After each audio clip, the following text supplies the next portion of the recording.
О, керемет, Ахмет Серікқалиұлы. Сіз бізді таң қалдырудан шаршамадыңыз. Рахмет. Ал құрметті комиссия мүшелері, қандай шешім қабылдаймыз? Бұраудан келісеміз. Ондай болса, Ахмет Серікқалиұлы, біз сіздің шәкіртіңізді комиссия мүшелері бір ауыз шешіммен Америка Құрама Штаттарында өтетін халықаралық дәстүрлі аспаптар байқауына Қазақстан Республикасы атынан жолдама береміз. Құтты болсын. Рахмет.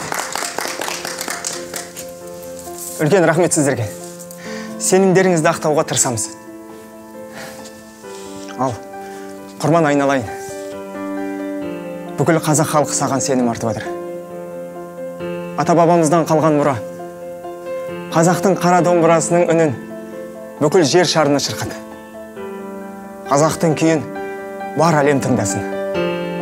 Құтты болсын. Рахмет. Рахмет сіздерге.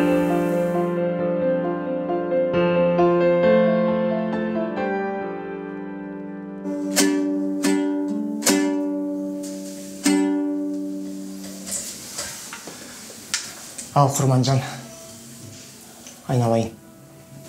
Саған қазақ халқының үлкен аманаты жүктеліп отыр. Бұл домбыра қазақ халқына жаратқан иемнің өзі берген үлкен сыйы. Соны ұмытпа. Домбыраның қоңыр үні арқылы ата-бабаларымыз қазақ халқының қандай мықты жау жүрек, тату, бірлігімен берекеті жарасқан ел екенін жеткізген. Енді сол аманат саған жүктеліп отыр.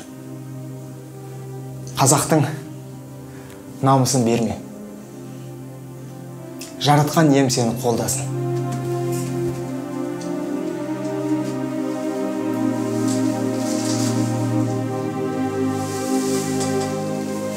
Рахмет, ұстаз, үмітіңізді ақтаймын.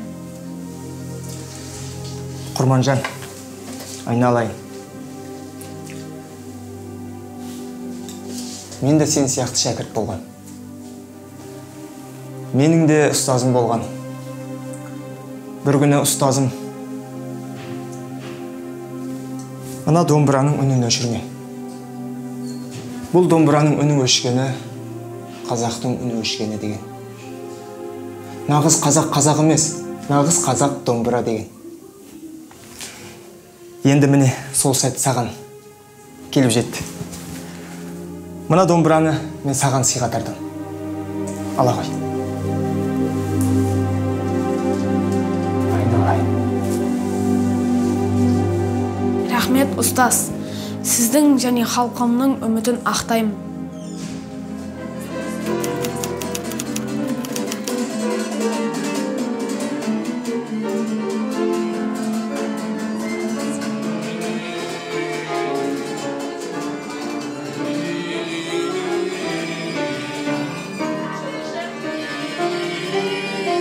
Нағыз қазақ қазақ емес, нағыз қазақ домбыра дегендей болалар. Бұл домбыра біздің қазақ халқымыздың ұлттық құндылығы мен бабаларымыздың бізге қалдырған мұрасы. Осы Құрманғазы, Тәттімбет, Дина Нұрпейісова, Жамбыл Жабаев, Біржан Сал және де басқа да атақты ақын, жыршы, күйшілеріміз арқылы, осы домбыра арқылы қазақ халқының үнін, даласының үнін жеткізген. Міне солай балалар.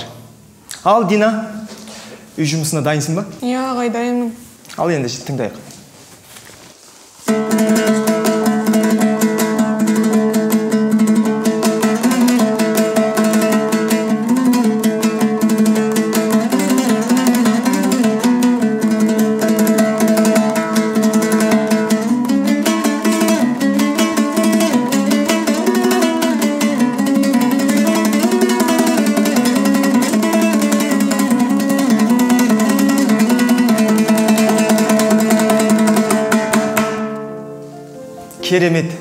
Керемет дайындалыпсың. Ал, балалар, келесі айда Астана қаласында өтетін байқауға осы өнер мектебіміздің атынан Дина барғалы тұр. Сәттілік тілеп қояйық.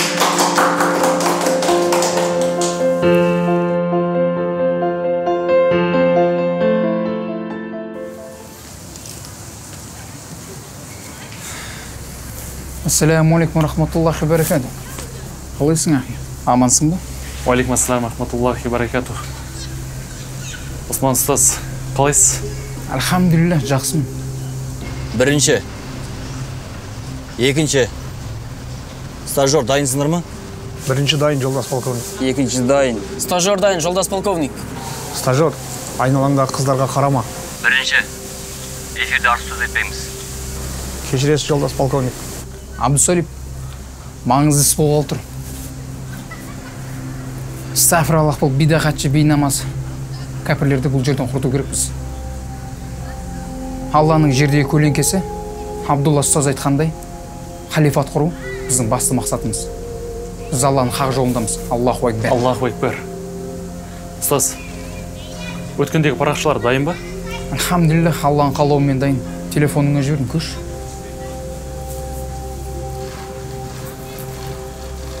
О, машаллах. Керемет қой мынау, ұстаз. Абдусалит, мен мұқияттында осы парақшалардың бәрін әр жұма сайын бүкіл әлеуметтік жүйелерге тарататын болыңдар. Түсіндің бе? Альхамдулилля, түсіндім, ұстаз. Бұл парақшада қазақ тілінде жұмаға шақыру. Жұма мүбәрәк мағынасын білдіреді.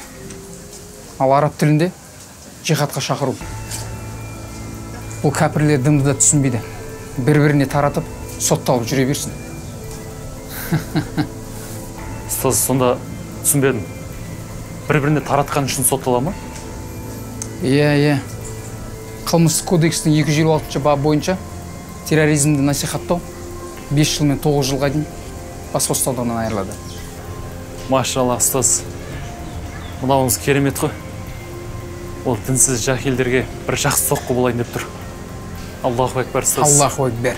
Аллаху акбар.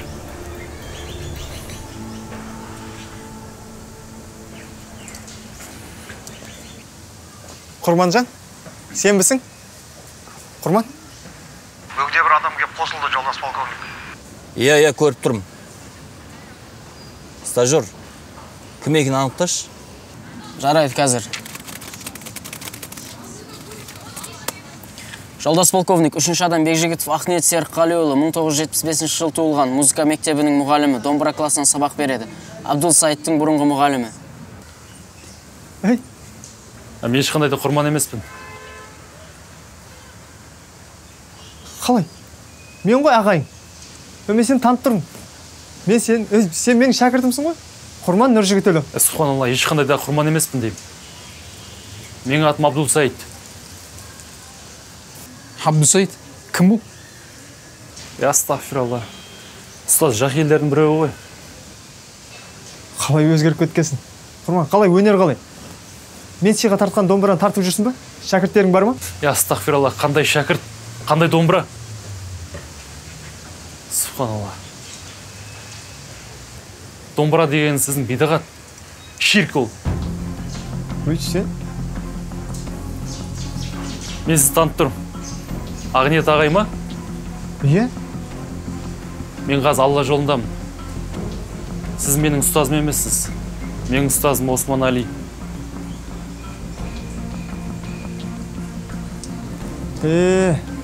Алла жолында емес.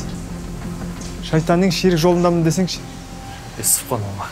Ата-бабаларымыздың бізге қалдырған мұрасы.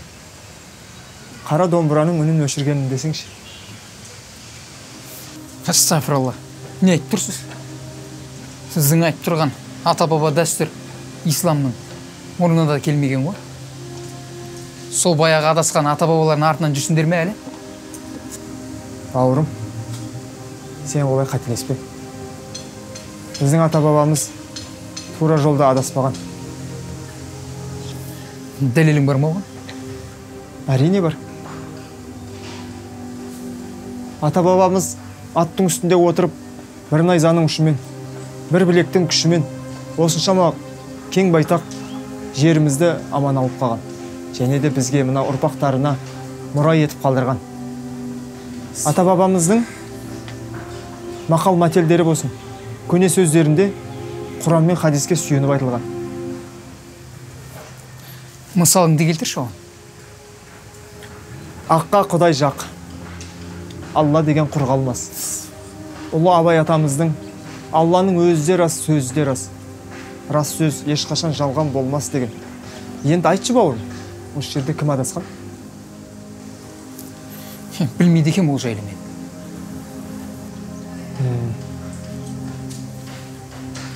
Ендеше ұстазбын дейсің, е? Ұстаз болсаң айтшы. Фатиха мен Ықылас сүресінің мағынасын түсіндіріп берші. Не үшін жауап беруім керек?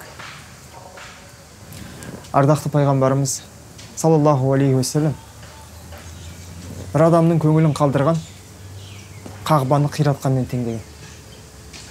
Құрман. Қазанды ұстама, күйесі жұғат. Жаманға жолама, бәлесі жұғат деген. Осыны ұмытпа.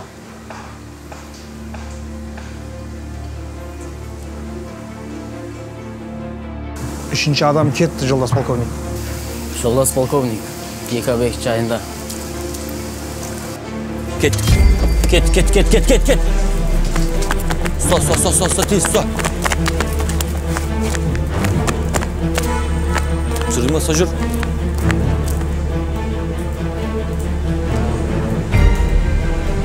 Сіз Қазақстан Республикасының қылмыстық кодекстің 255-256 баптар бойынша терроризм насихаттау бойынша тұтқын алдыңыз. Жүндер жігіттер, алып кетіңдер.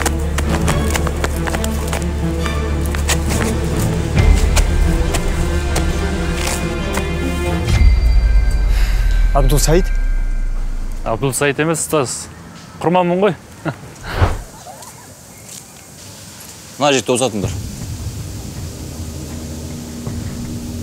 Өзі білі, кәпір. Арғы дүниеде жолғам сен. Алланың алдында менің арым таза. Өзі білі. Жүрдер, жігіттерін алып жүрдер. Субханалла. Өзі білі. Мен сені жамандыққа қимадым. Сіздің шәкіртіңізбін ғой мен. Жамандықпен күреседі. Қалай? Балашаға бар ма? Балашаға жоқ. Үйленген жоқпын, бойдақпын.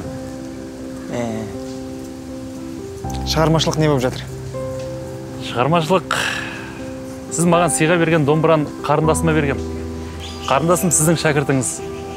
Дина есімді қыз. Дина? Иә. Ендеше сол Дина саған ұқсаған еді. Келесі айда Астанаға байқауға жолдама бердік. Мынауыңыз керемет жаңалық, ұстаз. Мен жетпеген жетіске қарындасым жетіп отыр десеңізші. Иә. Әлі талай-талай белестерді, асуларды алатын қыз. Бүгінгі күннің өзекті мәселесі ұрпақ тәрбиесі. Ұрпақ тәрбиесі ұлт болашағы.